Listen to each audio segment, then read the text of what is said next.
Assalamualaikum. Mercedes-Benz E200 tahun 2017. Harga baru 380,000. Sekarang saya nak jual 99,000 sahaja. 99K. Kereta cantik bang. Ini E200 Bukan model hybrid. Bukan model diesel, yang ini petrol, yang model senang jaga. Absorber yang ni pakai absorber saja, bukan airmatic. So kereta ni abang boleh tengok macam baru lagi. Kereta memang cantik bang. Cantik tu cantik sangat-sangat. Lampu semua masih cantik, grill pun cantik. So satu owner saja, cat kereta original.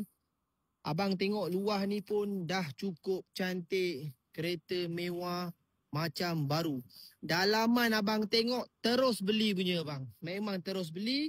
Abang tengok interior dia. Mantap bang. Lampu kereta ni abang tengok Lampu warna purple. So abang tengok ini semua original bang. Original.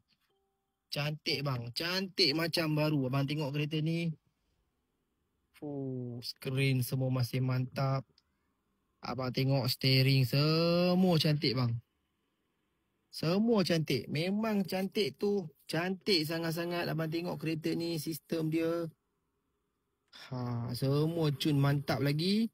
So seat kereta model ni warna brown nak cari warna brown macam ni memang susah. Harga pun mahal lagi. Bukan warna hitam full dan bukan warna cerah. Yang ni seat belakang semua cantik bang. So macam mana bang? Kereta satu owner saja. Saya buka lampu abang tengok. Semua macam baru. Cun ke tak bang? Cun ke tak? Okey, sekarang harga.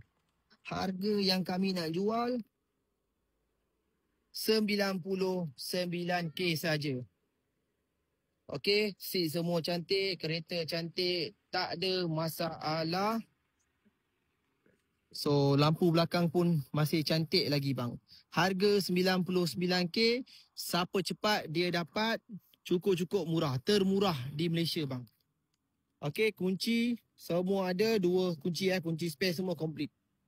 Tahun 2017, petrol 2.0 liter E200 enjin turbo charger.